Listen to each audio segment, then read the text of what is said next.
যুবক, তুমি একটা মেয়ের সাথে হারাম সম্পর্ক রাখাকে প্রেম বলো, একটা মেয়ের সাথে অশ্লীল কথাবার্তা বলাকে প্রেম বলো। আরে প্রেম যদি শিখতে হয় রাসূল পাক সাল্লাল্লাহু আলাইহি ওয়াসাল্লামের কাছ থেকে শিখো।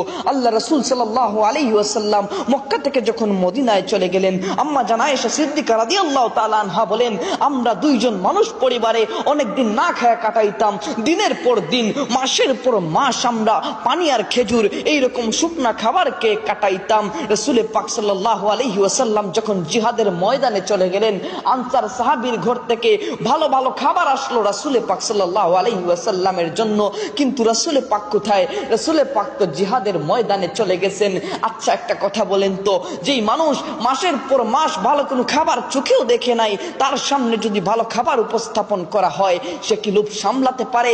কিন্তু আম্মা জান আয়েশা বলেন, খোদার কসম আমি ওই খাবারটা খুলেও দেখি নাই, আমি ওইটা রাসূল পাকের জন্য যত্ন করে রেখে দিয়েছি। রাসূল আসবে, আমি আয়েশা দস্তরখানা বিছায়া দেব, রাসূল বসবে, আমি আয়েশা পাশে বসে রাসূলের খাওয়া দেখবো, আমি আর রাসূল একসাথে বসে খাবো। সুবহানাল্লাহ, এটাকে বলে হালাল ভালোবাসা।